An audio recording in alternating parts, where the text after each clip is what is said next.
Kim Kardashian's famous inner circle just got a whole lot smaller. Remember Jonathan Shabban, aka Foodgod, Kim's longtime best friend from Keeping Up with the Kardashians? Well, the unthinkable might have just happened. From luxury Bentleys to public feuds, the tea on this friendship fallout is hot. For years, Jonathan was glued to Kim's side on screen, bragging about his celebrity lifestyle and obsession with curvy women inspired by, you guessed it, Kim herself. But lately, fans have noticed the two haven't been spotted together in months, sparking rumors of a major fallout. So, what happened? Insiders tell E! News: the Kardashian family has been wary of Larsa Pippen, another former BFF, after allegedly catching her talking behind their backs.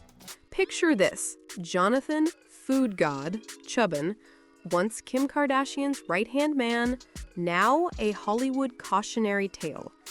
The guy who dined with A-listers, schmoozed on red carpets, and built a brand off Kim's fame, suddenly blocked, unfollowed, and struggling to stay relevant. From VIP parties to alleged TikTok clout chasing, his fall has been swift and messy. And then there's Larsa Pippen. Yes, the same Larsa who tangled with Kanye and the Kardashians, somehow woven into this drama, stirring the pot even more. This isn't just a story about fame. It's about obsession, betrayal, in the brutal Hollywood cold shoulder. Buckle up. The rise and crash of Foodgod is wild, and you won't want to miss a second. Before he became Foodgod, Jonathan Shabban was just a New York PR guy with big dreams and an even bigger obsession with fame. He didn't just want to work behind the scenes. He wanted to be seen, to be noticed, to be part of the glittering world of celebrities and socialites. Growing up wealthy, he rubbed elbows with the Hilton sisters and anyone who mattered in high society, soaking in the glamour like it was oxygen. Every party, every event, every selfie was a stepping stone toward his own brand of celebrity. His life changed the moment he met Kim Kardashian through Paris Hilton in the mid-2000s. Suddenly, Jonathan was no longer just a guy in the background. He had a golden ticket into reality royalty.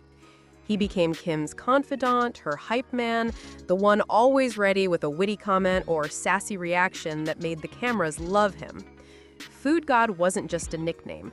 It was a persona, a brand built on charm, humor, and the ability to turn any ordinary moment into a viral sensation. He traveled the world, dined with billionaires, crashed exclusive parties, and was photographed at every major event, making it look effortless. Fans loved his antics, the celebrities tolerated or even adored his presence. And for a while, it seemed like nothing could stop him.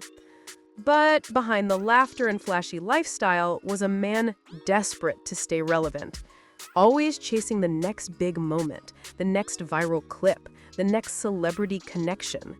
This was the rise of Foodgod. Flashy, relentless, and unforgettable. But as we'll see, fame can be as fragile as it is intoxicating. Jonathan didn't just lean into fame. He went all in, full throttle, and legally rebranded himself as Foodgod. Yes, he actually changed his name, turning himself into a walking, talking brand. Every meal became a spectacle, every snack a statement. He was showing off luxury restaurants, designer labels, private jets, and a lifestyle so over the top it made even the Kardashians roll their eyes. At first, it worked. Fans loved it, the celebrities snapped photos, and suddenly, Foodgod wasn't just a sidekick, he was a personality all his own. But there's a fine line between branding and overexposure, and with Jonathan, it started to feel forced. It wasn't just about enjoying the spotlight anymore, it was about chasing it, capitalizing on the Kardashian fame, and making sure everyone knew he was in the mix. Slowly, that desperate energy began to creep through the glam, and people started noticing. The charm that once made him endearing now teetered on exhausting, and the very thing that made him famous was starting to push him toward the edge of irrelevance. Insiders say the cracks in Kim and Jonathan's friendship weren't sudden. They were slow, subtle, and building for years. Kim's family, who are experts at spotting energy and loyalty, reportedly started noticing red flags early on.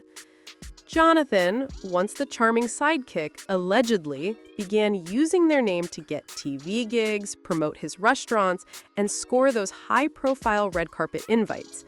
At first, it might have seemed harmless, a friend hustling for opportunities. But in the Kardashian world, leveraging the family name crosses a line. Things got messier when whispers surfaced that he might have leaked minor stories to the press. The tiniest tip here or there, but enough to make heads turn. And if that wasn't enough, tension reportedly escalated when Larsa Pippen re-entered the picture. With Larsa's own drama with the family, her presence apparently stirred jealousy, competition, and old resentments. What was once a fun, sassy friendship started to feel transactional. The more Jonathan chased fame and clout, the more the family pulled back.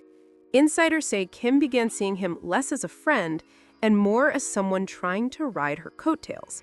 And slowly, the trust that once seemed unbreakable started to crumble. Foodgod's glittering rise, full of red carpets and viral moments, was suddenly shadowed by drama behind the scenes. A reminder that in Hollywood, loyalty can be as fragile as fame. Remember when Kim and her sisters suddenly unfollowed Larsa Pippen back in 2020? At the time, the world assumed it was all Kanye drama, but insiders say there was a lot more going on behind the scenes. Larsa later claimed Kanye convinced Kim that she was beneath her, but sources painted a different picture, saying Larsa had allegedly been gossiping about the family, whispering in the wrong ears, and stirring tension where it didn't belong. And here's the kicker. Jonathan, Foodgod, was still seen hanging out with Larsa, attending events and posting pics like nothing had happened. To the Kardashians, that was the ultimate betrayal. Loyalty matters more than fame in their world, and Jonathan's friendship with Larsa apparently crossed a line. What had once been a playful, sassy sidekick dynamic now felt like disloyalty, giving the family one more reason to pull back. From VIP dinners to red carpet selfies, the drama escalated, and suddenly, Foodgod wasn't just losing clout. He was losing trust, credibility, and his place in the inner circle. The fallout wasn't just about Larsa or Kanye. It was about ambition, alliances, and the fragile balance of Hollywood friendships. And Jonathan was caught right in the middle. Fans love a good throwback, and when they started digging into Jonathan's past, the receipts came pouring in, and let's just say it was cringe city. One dating show appearance had him scolding women, bragging about Bentleys, and casually admitting his celebrity crush was Kim Kardashian. Yeah, you heard that right. People couldn't help but wonder, was this obsession with Kim really just friendship, or something way deeper? And if that wasn't enough, he actually applied for millionaire matchmaker, calling himself Kim's best friend. Like that was supposed to impress anyone. Social media exploded. Memes, reactions, side-eye emojis. Fans were not holding back. Suddenly, the guy who once seemed charming and sassy looked desperate, overexposed, and a little unhinged. Those old clips painted a clear picture.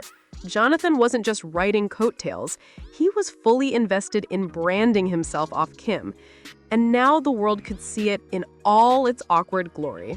The glow of Hollywood fame was starting to reveal some serious cracks. Then came the social media meltdowns, and wow, they were something else. Jonathan started clapping back at random fans with an intensity that made people do a double take. He called them peasants, trash, even jokingly offered to hire them as janitors. Screenshots started flooding Reddit, Twitter, and Instagram, and the internet didn't hold back. Fans roasted him, called him insecure, desperate, and weirdly obsessed with status. People who once laughed at his sassy antics now saw a side of Foodgod that was over the top, defensive, and borderline unhinged. But here's the bigger picture. In the Kardashian world, image is everything. Kim is all about control. Your tone, your brand, your every move under scrutiny. Having a friend behaving like this online? That's PR poison. It wasn't just embarrassing, it was actively damaging. Every clumsy clapback, every petty insult, every over-the-top post started to add up, painting Jonathan as someone who had lost touch with the finesse needed to stay in the inner circle. Fans and insiders alike began whispering, the charm is gone, the antics are forced, and the downfall might be unavoidable. Foodgod had built his brand on sassy, viral moments, but now those same platforms were turning against him, exposing the cracks behind the glossy Instagram persona. The meltdown wasn't just online drama, it was the tipping point of a once glamorous friendship and a celebrity career teetering on the edge. By late 2023, the signs were impossible to ignore. Jonathan and Kim hadn't been spotted together in months, and fans were quick to notice the silence. Gone were the birthday posts, the cheeky dinner pics, and the playful captions that once made it obvious he was part of the inner circle. Foodgod, the guy who used to be everywhere, walking red carpets, popping up in Kim's videos, stealing reaction shots, was suddenly absent. The energy that had made him feel untouchable in Hollywood seemed to vanish overnight. When Jonathan finally addressed the situation, he tried to soften the blow, claiming they still text all the time, but he was quick to admit they don't discuss dating, business, or anything meaningful. In plain English, they're not close. The tight-knit bond had quietly unraveled, and for the first time, fans could see the distance wasn't just physical, it was emotional. Sources say it wasn't one thing that caused it. The social media meltdowns, the over-the-top antics, the lingering ties to drama figures like Larsa Pippen, it all added up. What had seemed like harmless fun and ambitious branding slowly became a liability, a reason for the Kardashians to pull back. The shift was subtle but telling. Where Jonathan once moved effortlessly in their orbit, now he was on the outside, watching from afar. Fans dissected every post, every story, every like, trying to figure out if he'd overstepped or if Kim had simply outgrown him. Either way, the message was clear. The golden days of VIP parties, viral moments, and celebrity camaraderie were over. For Foodgod, the era of riding the Kardashian coattails had ended, and the lesson was brutal but real. In Hollywood, charm and humor can get you far, but loyalty, discretion, and timing matter even more. And when the spotlight fades, it doesn't matter how flashy your brand once was, the fall can be quiet, slow, and painfully humiliating. The cameras move on, the parties go on without you, and suddenly fame feels a lot lonelier than it ever did at the height of your glory. Insiders told E! That Kim did a massive Instagram cleanse, unfollowing almost everyone and carefully re-adding only her closest family. It might have seemed quiet from the outside, just a few clicks, but in Kardashian language, it's a silent but very clear message. Jonathan didn't make the cut, neither did Larsa. No casual tags, no birthday shoutouts, no fun dinner posts, just total silence. For someone who built their identity around proximity to fame, that's a hard pill to swallow. Fans watching saw the change immediately. Screenshots of unfollows went viral, Reddit threads dissected every missing like, every absent cameo, and the message was unmistakable. Foodgod was out of the inner circle. In Hollywood, social media isn't just a platform, it's a hierarchy, a status symbol, and the ultimate scoreboard. Losing that access isn't just embarrassing, it's a public declaration. You're no longer part of the family, and nothing screams that louder than the untag, the unfollow, and the vanish from stories. For Jonathan, it was a quiet excommunication, one that said more than any headline ever could. Jonathan is the ultimate cautionary tale, someone who built their entire identity around proximity to fame. Every sassy comment, every viral TikTok, every red carpet selfie was designed to keep him relevant and in the spotlight. But here's the thing, fame is fleeting. When the world moved on, and when the Kardashians evolved into moguls, moms, and billionaires, Jonathan was left chasing the old version of clout he once had. That's why his fall feels so sharp. He's not just losing friends, he's losing the identity he carefully curated over years. Foodgod's story isn't just about one guy being cut off, it's a warning about obsession, ambition, and what happens when your life revolves around someone else's fame. Watching him now, posting, clapping back, trying to remind the world he exists, it's a mix of fascinating and sad. He represents the hunger for relevance, the desperate clutch at old Hollywood clout, and a lesson that no amount of viral moments can replace genuine relationships or evolving alongside the people you once rode with. Whether they still text or not, it's obvious. The Foodgod era is over. Kim has leveled up. She's a businesswoman, a mother, a billionaire, while Jonathan is still chasing attention online, posting flashy content, clapping back at fans, and trying to stay relevant. But here's the real question. Was he used and discarded, or did he bring this on himself? That's the debate, and it's one we want to hear from you. Leave your thoughts in the comments, tell us who you think played it wrong, and don't forget to hit subscribe for more Hollywood gossip every week here on Spill Society. Foodgod's story, the rise, the peak, the meltdowns, the social media chaos, and the ultimate cold shoulder is a cautionary tale wrapped in luxury, clout, and drama. Fame can lift you high, make you untouchable for a time, but when loyalty, discretion, and timing slip away, the fall can be quiet, slow, and painfully public. And for Jonathan, that spotlight he chased so fiercely, it's still out there, but the inner circle he once ran with is long gone, and the Foodgod era is officially a thing of the past.